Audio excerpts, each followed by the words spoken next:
Story 1. Backstory. I live in a town in the Netherlands with a university, and a few years ago my GF's cousin got accepted as an overseas student. My GF is Japanese. Her family, father, mother, her sister and herself moved to the Netherlands while she was younger. Her cousin still lived in Japan when she applied, got accepted, and is now living in a student room in the Netherlands. We don't really have dorms here like in the US, but the building she lives in is maintained by the university itself. Said cousin is doing quite well for herself, got good grades, and is well on her way to get her diploma. Partly because of this, the overseas family decided to have their vacation in the Netherlands this year, both for leisure and a bit of a family gathering. This story takes place during the family gathering. My GF's parents and the cousin's parents plus yet another family had a meeting in a restaurant in my hometown. They had 2 little kids in tow sisters. These looked like 8 or 9 or so to me, but my GF later told me that they are actually 11 and 12, but did look younger than they were. Probably also because of their school uniform, at least that's what it looked like to me. I really don't know. Anyway, the idea was to catch up with the family, and my GF was asked if she would be willing to keep the 2 young kids busy for a few hours since she was the oldest of the lot. My GF and me are in our 40s. Her studying cousin is around 25 and as said, the 2 kids are around 10, 11 and 12. My GF didn't mind but did ask me if I wanted to come along as well. Her cousin didn't mind. The 3 of us had met a few times before already, and well, it was all about keeping the young kids busy anyway. For the record, the 2 young kids basically only speak Japanese. They do understand bits of English and can even speak some, but it's mostly Japanese. My GF's cousin speaks both Japanese and English, and has even learned quite a bit of the Dutch language as well. Seriously. For the few years she's been here, it's IMO quite impressive. My GF speaks Japanese, English and Dutch, and as for me, Dutch obviously and English, but over the years I also managed to pick up a decent bit of Japanese as well, and I can often, not always, understand the general gist of things, as long as it's not too quickly spoken or too complicated. So basically it was all English and Japanese between us. A bully shows up. We took the kids for a walk through my hometown, and they were quite interested. But when we went past a playground, that also quickly got their attention. So the 3 of us decided to go sit on a bench and let the kids have some fun. There were several activities like an air balloon castle, swings, a sandbox for younger kids to play in. Just plenty of things to do. The 2 wanted to go into the castle, which was fine with my GF as long as they made sure to only use the entrance exit, which was located on our side, so that they wouldn't get lost and we could keep track of them. The 3 of us talked quite a bit, but also kept eyes on the castle. So, around 15 or so minutes later, I spot the 2 again by accident near the exit with a little kid in between them. I have no idea, but I'd say she was around 8 or so.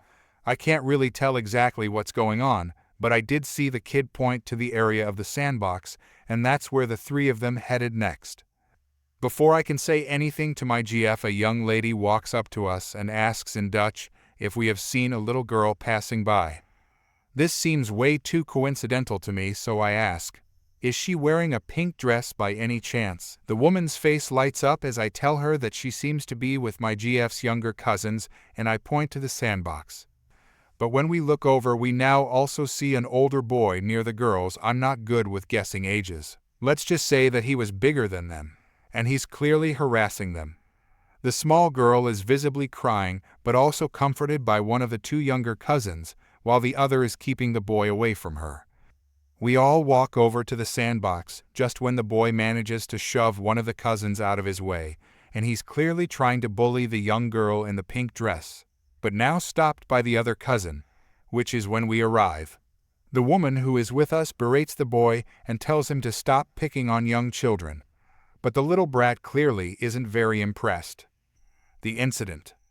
Next moment his mother, so I assume, storms over yelling, and she has every appearance of a Karen, or a Taki, as we tend to call them over here.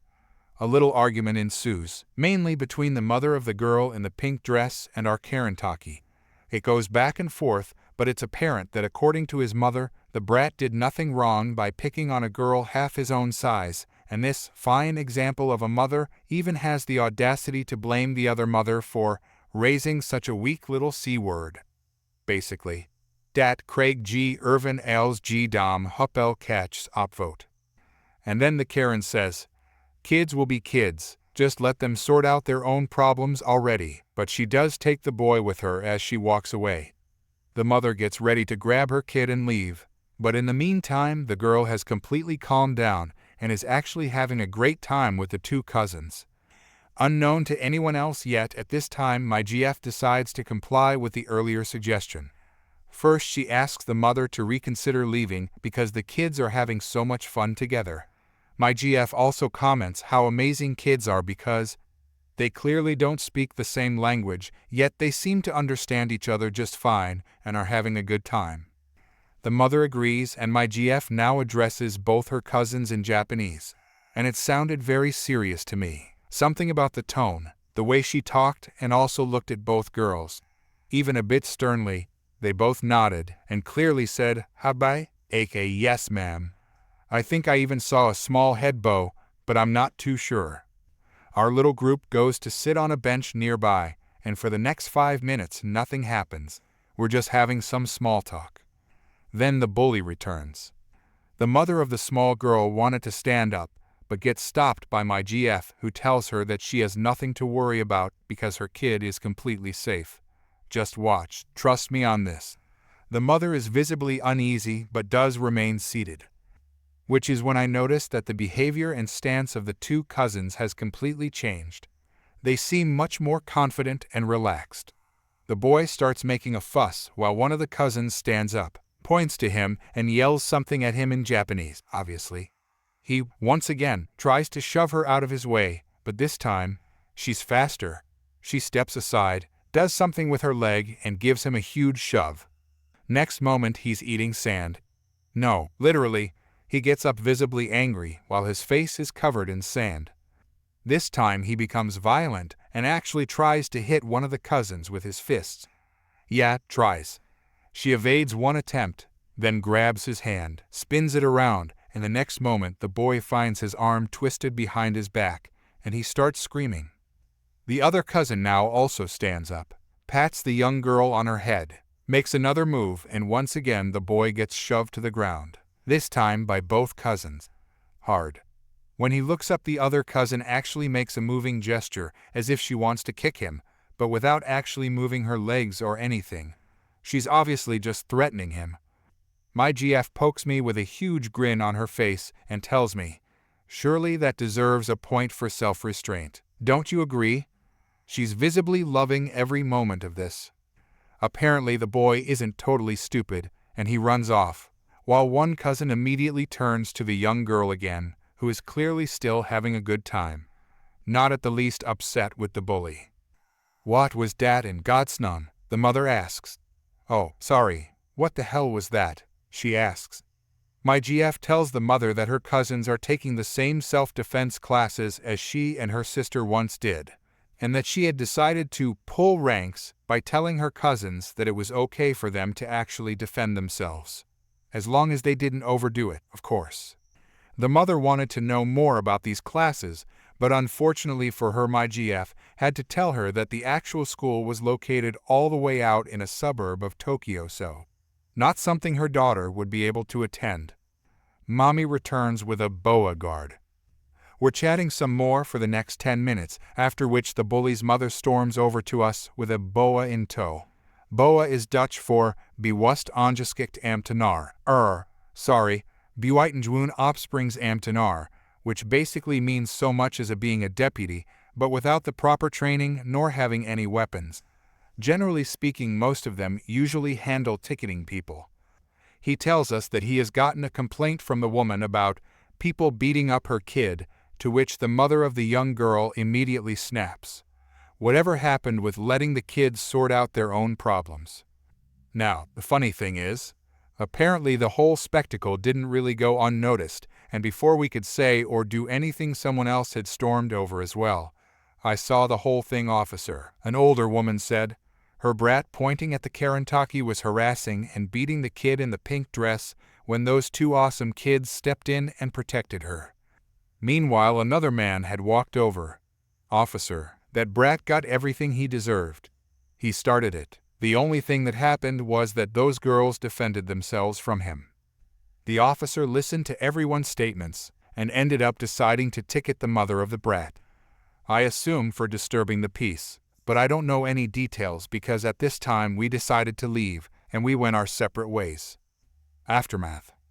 During our walk back to the hotel restaurant, the cousins told us the whole story, and I actually learned something new as well. While they were in the castle, they saw the boy harassing the young girl in the pink dress and immediately decided that this wasn't right. Also because he was almost twice her size. He actually pulled on her hair while she was already crying, which made the cousins plain out angry. But the only thing they did was get the boy away from the girl. One cousin distracted the boy by blocking him from grabbing the girl's hair again, and she also started taunting him while the other comforted the young girl and led her to the exit, but the one we agreed on, so the girl's mother never saw her leave and got worried. The other cousin managed to lose the boy in the crowd at first anyway, and she joined her sister near the exit. So I asked my GF why they didn't do all that stuff right away, to which she told me that they weren't allowed to. The first rule of self-defense is apparently, always leave if you can, and her cousins are at a level where the use of these techniques outside their school is strictly prohibited, unless there's an actual threat, of course, or if they've been given direct permission by an elder of the same school. A rule which my GF was stretching a little bit, but she told me that she would write up the whole altercation so that the cousins could take her letter back with them. She was actually not kidding when she talked about points for self-restraint, because that would actually be her advice in the letter. But yeah, typical hypocrite behavior. Let the kids sort it out, until it suddenly doesn't go your way, eh? Story 2. Back then, when I was 11 years old, I took some steps outside almost daily. I went down the same street every time and came across some houses that weren't in a very good condition. On rainy days, I always slided my hand on top of the metal fences in front of the houses because I liked the feeling of the wet, cold fence on my hand. One day, I stopped in front of a house to watch a random snail on the ground. Suddenly, I heard the entitled mother coming out of the house saying, "Why are you here?" I didn't get the question and just stayed there quite staring at her. "Why are you scaring my children?" "What?" "You are scaring my children with your presence." I was just confused AF and tried to walk away. "What are you doing?" "Going home." "No, you won't walk home until I call the police because a random black man is scaring my children." I first thought she meant somebody other than me, because my skin was very bright. "Why are you even allowed out?" "My mom told me to." "How old are you?" 11. "You're lying. You're a pedophile who wants to take my kids to assault them." More confused than before, I almost began to cry. "Also, you're black. You're not allowed to be here. I'm calling the police." She then went back inside. I used the chance to run back home and never went down that street again. Edit. I asked my mom about this today, and she gave me some extra addition to this story. She once saw the entitled mother on the way back home, after buying some groceries. She was standing outside of the house together with her kids. The entitled mother seemed to discuss with an elderly couple about how they are not allowed to take this road, because their cancer would infect their children while playing outside. Although none of them had cancer. We moved away a few weeks after that, so I don't know about her today. Story 3. Some backstory. About 2 years ago, I gave my car to my nephew. It was a 1968 Camaro. It was a really great car. I rebuilt the engine and transmission. I got rid of all the rust, painted the car, and put in the interior. When I was done rebuilding the suspension, I realized I didn't need the car anymore. My nephew had gotten a driver's license a month ago, so I decided I would give him the car. He was going to school with a lot of bratty kids and entitled parents.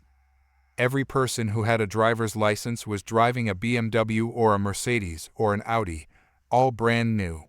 At first he was laughed at for owning an old car, and everybody was saying that he was poor and was driving an old piece of crap. That car was more reliable than a lot of their brand new cars. He wanted to give it back to me because he was embarrassed.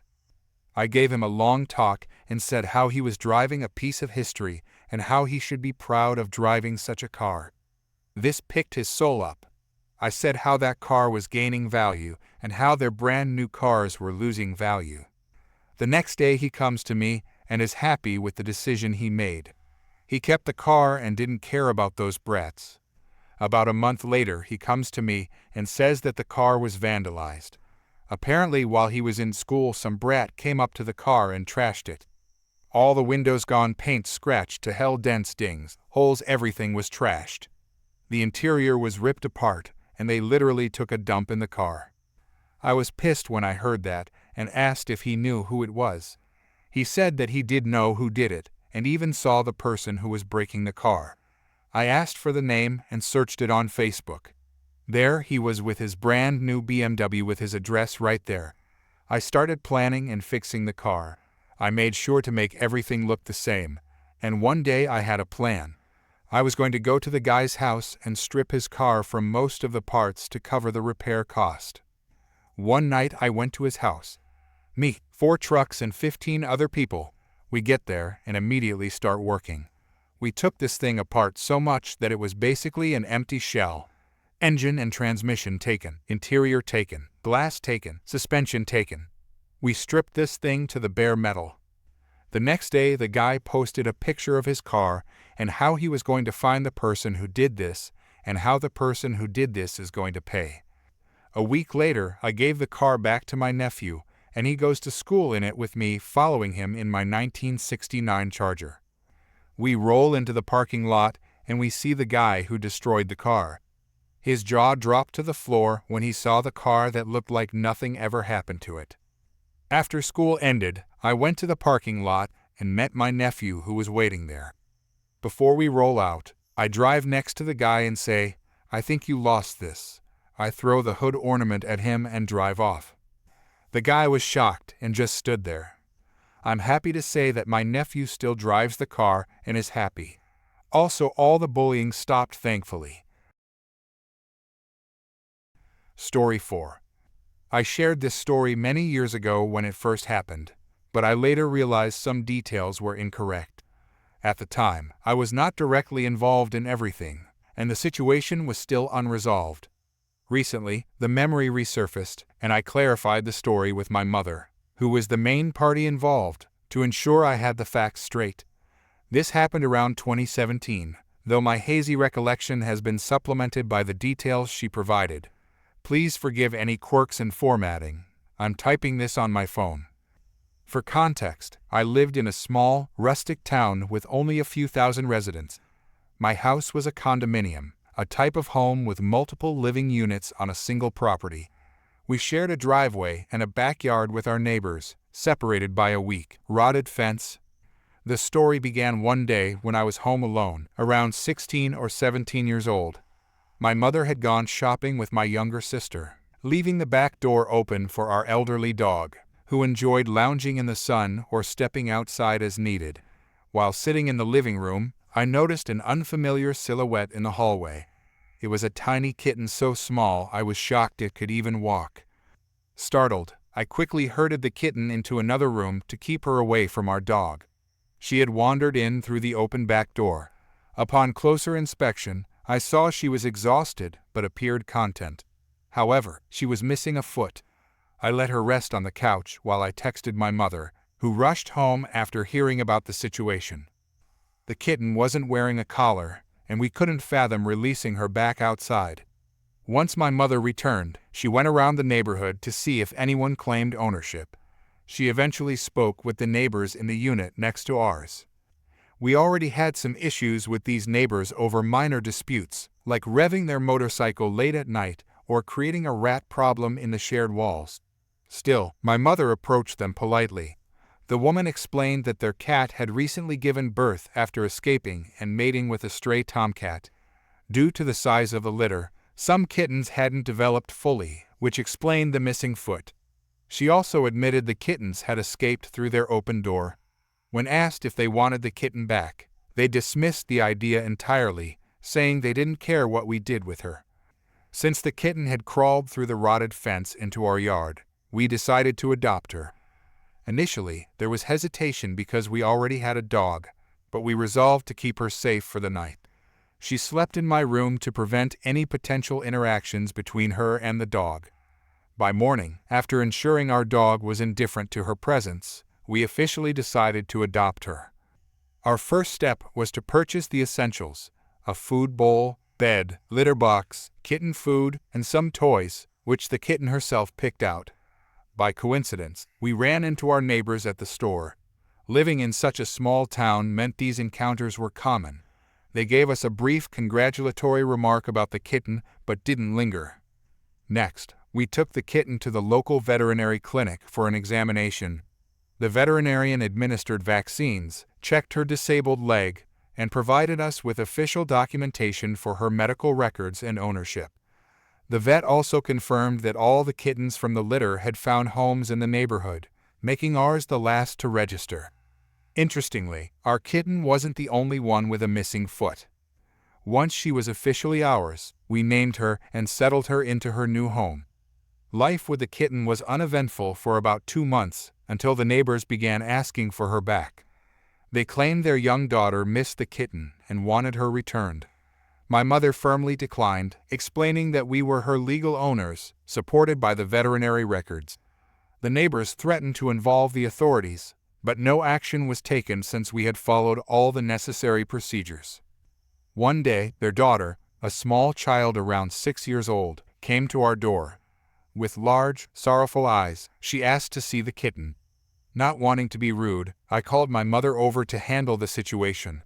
My mother brought the kitten to the door, reassured the child she was well cared for, and gently explained that the kitten was now part of our family. The child gave her a brief pet and returned home, where her parents stood glaring at us. It was clear they had sent her over to guilt us. This prompted my mother to have the kitten microchipped for added security. Over the next few weeks, the neighbors switched tactics. They began spreading rumors that we had stolen the kitten. When my younger sister brought a friend over, the friend innocently asked if the story was true. My mother was appalled but calmly clarified the situation, explaining how we had lawfully adopted the kitten and provided her with medical care. Despite our efforts, the rumors persisted. As Christmas approached, tensions escalated. One evening, we heard a loud crash outside. The neighbor had backed his truck into our car. He was visibly intoxicated, and my mother immediately called the police. It turned out he didn't have a driver's license, valid registration, or insurance. Enraged, he accused us of stealing the kitten and claimed the incident was our fault. I chose to retreat inside, leaving my mother to handle the confrontation. After the incident in the driveway, things took an even stranger turn. Less than 2 weeks later, the neighbors packed up and moved out suddenly.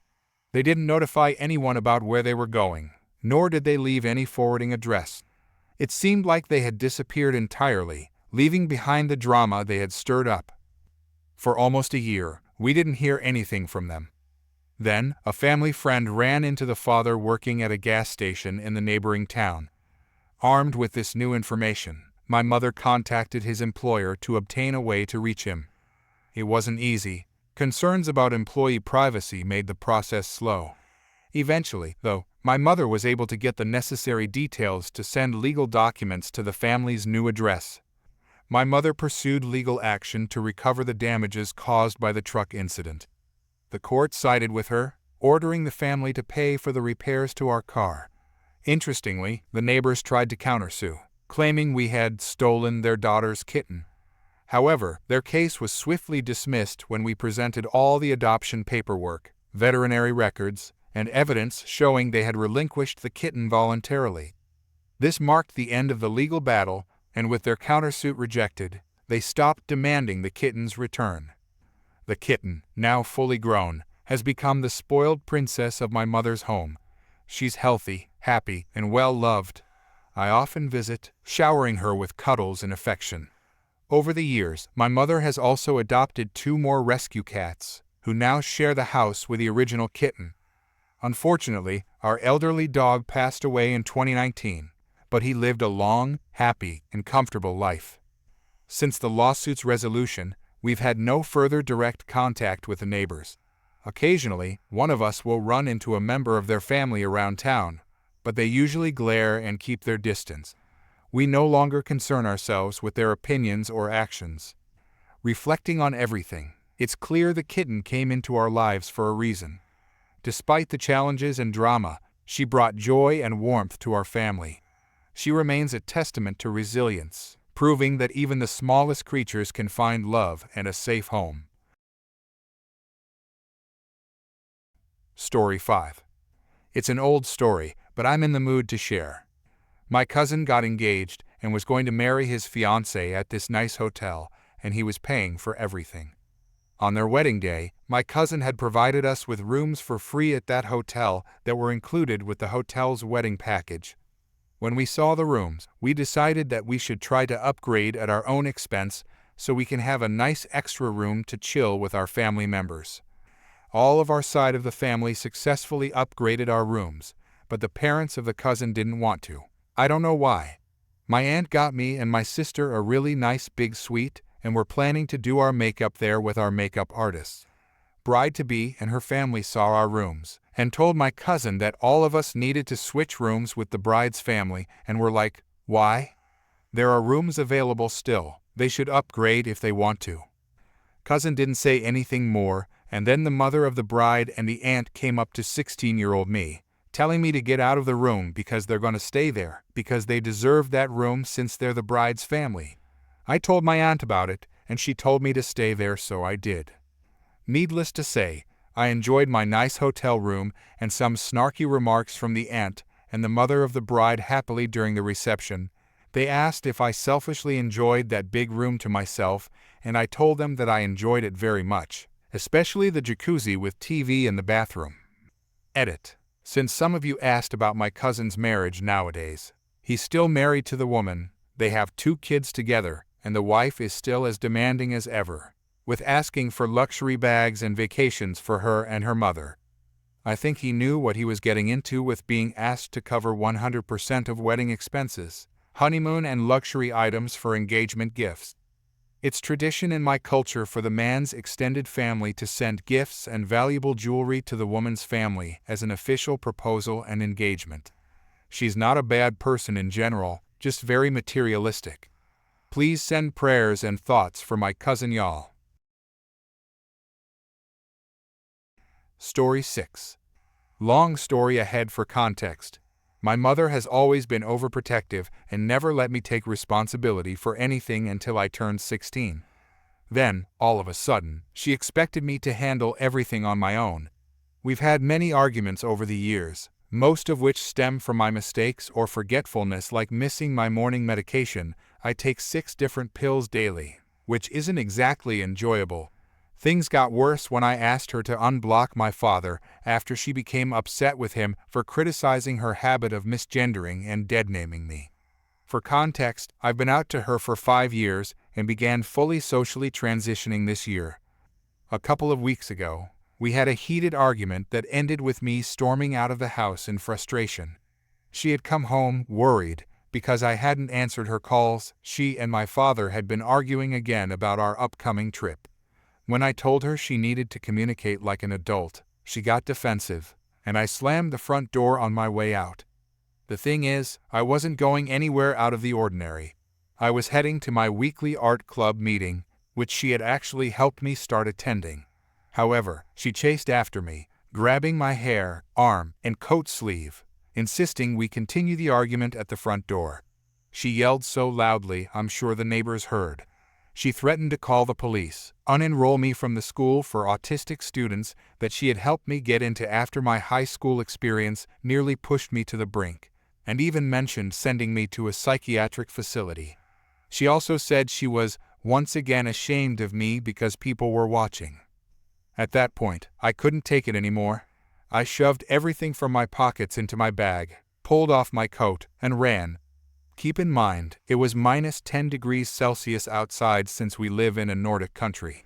I was hyperventilating and crying as my phone lit up with calls from her. Meanwhile, she was apparently yelling at my dad, blaming him for manipulating me against her. She even called my grandparents on her side of the family for support. Sadly, my father's parents passed away before I was born. Eventually, I ended up in the yard of the public library. A car horn blared behind me, its headlights cutting through the pitch-dark evening, and I panicked even more. I sprinted into the library and locked myself in the bathroom, sobbing uncontrollably as I called my father to ask if he could pick me up. After I explained everything, he promised to come as soon as he got off work, while my mother kept bombarding me with texts and calls. After some time, my father managed to calm her down over the phone by assuring her I was safe. She demanded to know where I was, saying she just wanted to bring me my coat and medication. When he refused to tell her, she declared she'd never forgive him.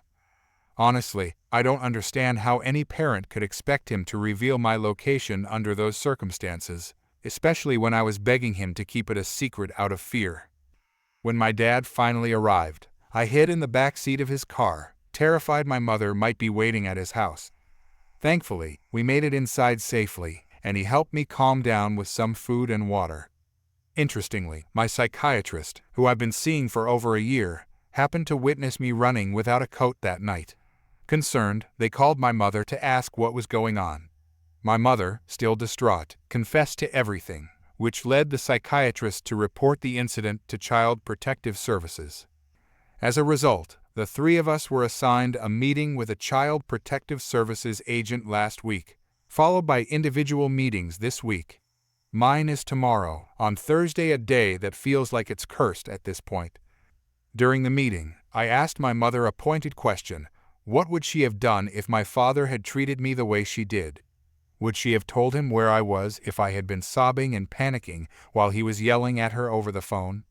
I pressed her with the same question 5 times. Each time, she stayed silent, growing visibly more agitated. Finally, she muttered, "I suppose I wouldn't have." Suppose? At that moment, I was furious. When the topic shifted to how she had treated me, I let everything out. I spent 20 minutes well past our scheduled meeting time detailing how she infantilized me because of my autism, the hurtful things she had said, and how she ignored my mental health struggles despite knowing about them. I reminded her of the time she called me a derogatory term while I was crying on the kitchen floor during an argument. For someone who works in special education, her words were especially shocking. I explained how I had often hidden my struggles out of fear of worrying her, only to realize she was guilt-tripping me all along. I recounted instances where she manipulated me, vilified my father, and guilted me for having my own issues despite all she had supposedly done for me. She always acted as though I was unjustified in my feelings, like my running away was an overreaction. But I wasn't angry. I was terrified. When I finally finished, she looked mortified. I thought I saw a few tears on her face, but I wasn't sure. Her only response was, "So you think I've never done anything for you?" That question made me snap again. I pointed out how she never listened to me, always twisted my words, and refused to acknowledge my feelings. I was so frustrated I nearly lost control, but my father stopped me by placing a hand on my shoulder and guiding me to sit back down. Bless him for keeping me grounded. Oddly enough, this meeting happened 2 days after I had moved out to live on campus. Because of shared custody, I couldn't legally stay with my father indefinitely. Instead, I worked with my school's principal to secure a spot on campus. My dad and I signed the contract quickly, paying just €20 as a deposit for the keys. Everything else was covered, including 3 meals a day delivered to the shared kitchen. They even provided specially prepared meals for me, since I have avoidant restrictive food intake disorder and struggle with complex foods. After the meeting, my father had to return to work, so my mother was the only one available to drive me back to campus. The entire walk to the car, I felt relieved that I had finally said everything I needed to say without her interrupting me. During the car ride, she was completely silent. I, on the other hand, felt triumphant and didn't speak a word to her. When we arrived at campus, she asked if she could at least have a hug. I simply shook my head and walked inside without a backward glance. While I later felt that might have been a bit harsh, I also felt she deserved it. Since then, I've blocked her on all platforms and made it clear that I won't communicate with her unless she seeks therapy, the same therapy she forced me into after I was diagnosed with conduct disorder and exhibited severe traits of antisocial personality disorder. I've heard through my father that her therapist suspects she may have narcissistic personality disorder, based on what both my father and I have reported. For now, I feel no guilt about my actions. I don't plan to go completely no contact until I turn 18 because she still receives my disability funds, which I need for my ever-growing list of medications. I'll soon be starting treatment for bipolar disorder. Here's hoping it helps. Was I too harsh? My grandmother insists I should reconcile with my mother. Even my father agrees with me overall, but thinks I could have been a bit kinder at times. He mainly worries that if I'm too harsh, my mother will victimize herself, as she's done in the past. While I understand his concern, I still feel justified in my actions. Knowing that she's been crying about the situation doesn't make me feel bad, it honestly gives me a sense of closure. She needs to face the consequences of her actions.